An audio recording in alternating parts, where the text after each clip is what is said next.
Vamos a ver inmunología, generalidades, anticuerpos monoclonales y vacunas. Vamos a comenzar por las generalidades. La inmunidad era una respuesta de defensa contra microorganismos o sustancias extrañas que el organismo las reconoce como no propias. Antígeno era lo que era reconocido como extraño. Teníamos 4 etapas. Primero reconocer a la sustancia extraña o al microorganismo, después eliminarlo, después regular la respuesta inmune porque si era muy exacerbada, por ejemplo la inflamación, nos iba a atacar a nosotros. Y después la memoria inmunológica para que si vuelve a entrar el microorganismo, nosotros lo podemos reconocer y eliminar más rápido. ¿Cuáles eran las barreras protectoras?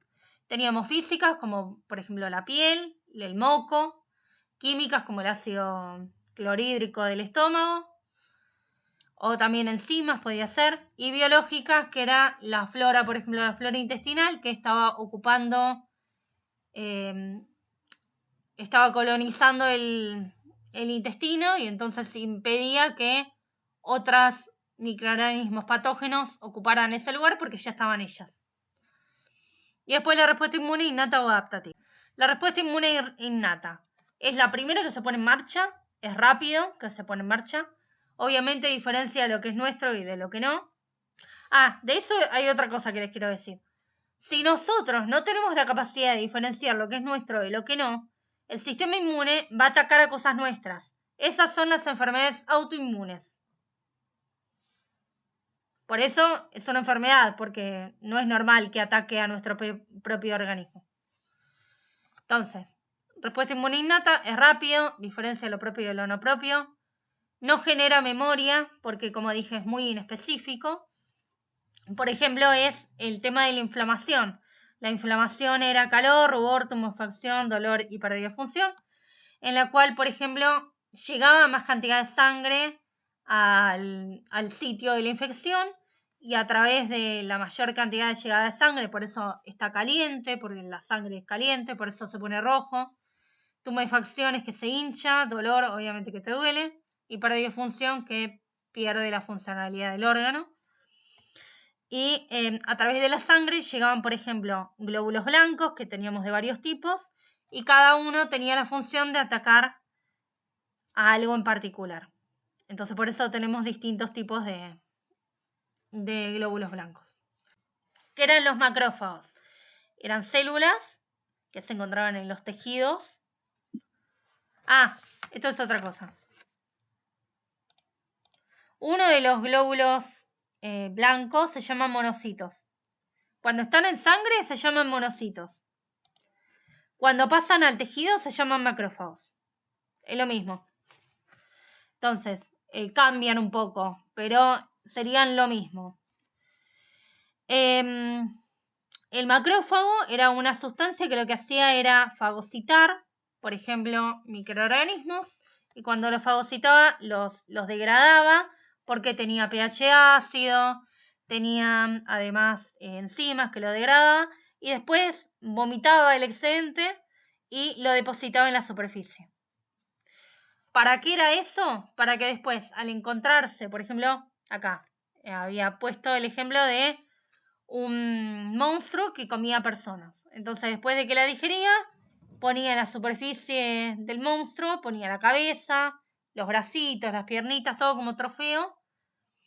¿Para qué? Para que después se encontraba con el linfocito y le decía, estamos buscando a este. Cuando lo encuentres, mátalo. Entonces, de esa forma, era una forma de comunicarse la respuesta inmune innata con la adaptativa. ¿Qué más hacían los macrófagos? Estimulaban aún más la inflamación y básicamente eso. Después, inmunidad adaptativa. Surgía después de la respuesta innata. Era después de días. Era más lenta que la otra. Es más específica para cada microorganismo. Para cada microorganismo va a actuar específicamente.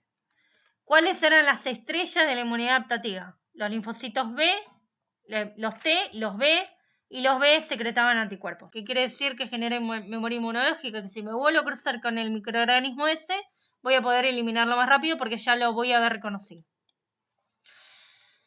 Inmunidad innata como les dije, era una analogía que yo había puesto, que era que un policía, por ejemplo, se encontraba con,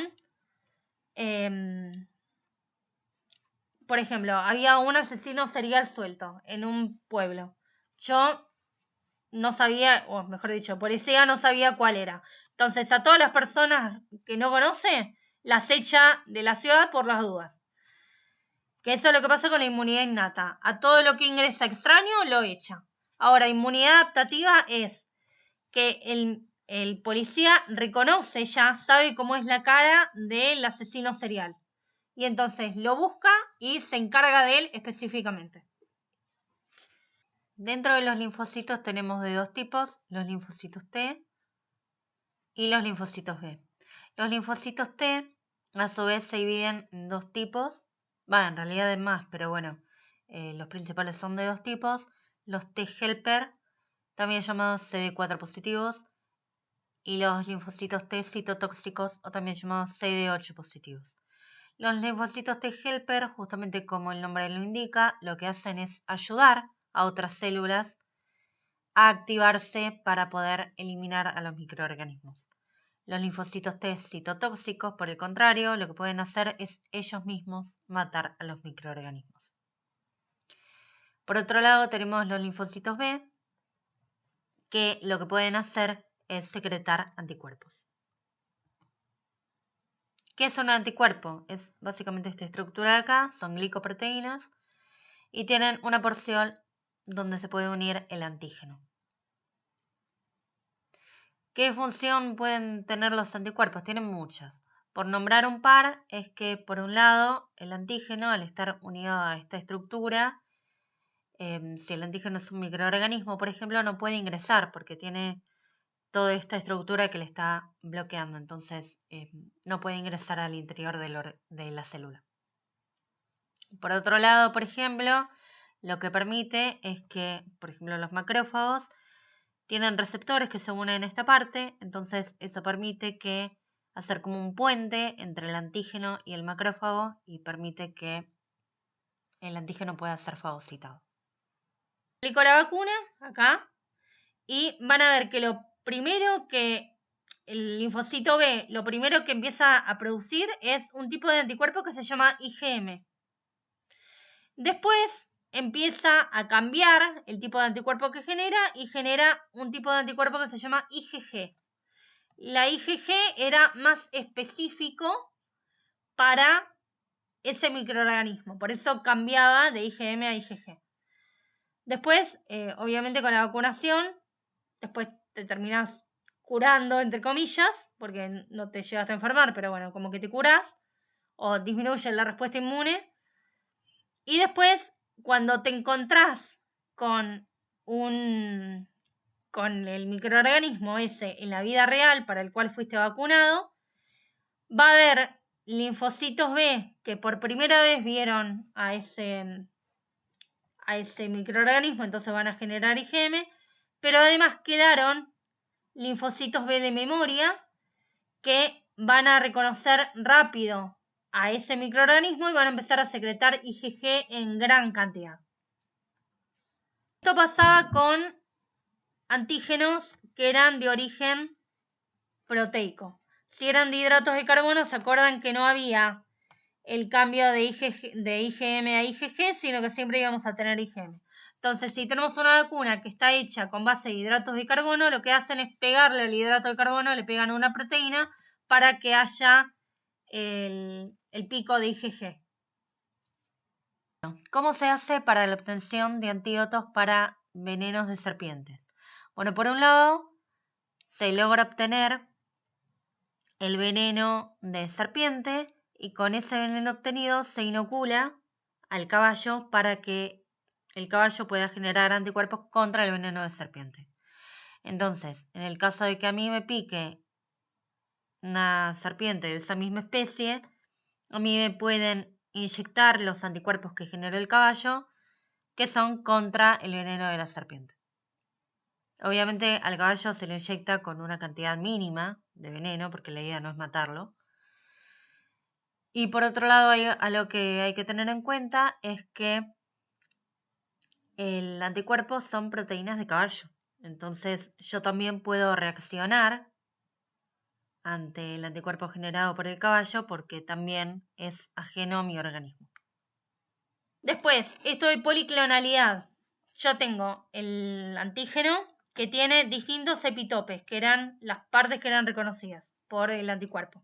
Entonces, por ejemplo, tenemos el epitope rojo con forma de Pac-Man, el epitope amarillo con forma de triángulo y el epitope verde con forma de cuadrado.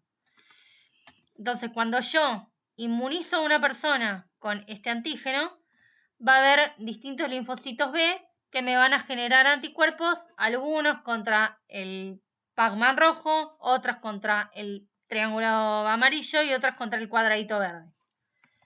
A su vez, dentro de los que generan, dentro de los anticuerpos que son contra el epitope rojo, por ejemplo, hay algunos que se van a unir con mayor facilidad que otros. Por eso están de distintos colores. El punto de esto es que los anticuerpos son todos diferentes. Algunos que son contra distintos epitopes y encima con distinta facilidad de unión al antígeno. ¿Qué eran los anticuerpos monoclonales? Eran básicamente que por técnicas de biología molecular se generaba que todos los anticuerpos fueran iguales y con la misma afinidad de unión al epitope. Eso lo hizo este investigador, que es César Milstein, que por eso se ganó un premio Nobel. ¿Cuál es la ventaja de esto? La ventaja es que son específicos contra un epitope y que todo el lote de anticuerpos monoclonales van a ser iguales, a diferencia de los anteriores, que había algunos que se unían más fácil que otros, etc. Entonces, de esta forma tenés todo el lote igual. Habíamos dicho que primero salieron anticuerpos monoclonales de origen de ratón. El punto es que cuando le dabas el anticuerpo de origen de ratón a la persona, como era una molécula extraña al organismo, generaba una respuesta inmune contra el anticuerpo. Entonces empezaron a cambiarlo por técnicas de biología molecular para que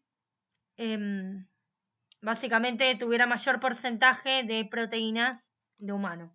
Entonces, según el porcentaje de proteínas de humano que tiene, de aminoácidos humanos que tiene, es la terminación que tiene. OMAB, CIMAB, SUMAB o UMAB. Son glicoproteínas, o sea, si bien la secuencia de aminoácidos es de aminoácidos humanos, el problema es que el patrón de glicosilación, o sea, dónde se pegan los azúcares, es diferente, con lo cual igual una respuesta inmune puede llegar a haber, incluso en los que son totalmente humanos.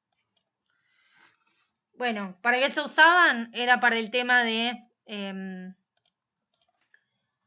cáncer, que se está usando mucho, para el tema de artritis, para un montón de cosas, y vamos a ver a lo largo de la materia varios casos de eso.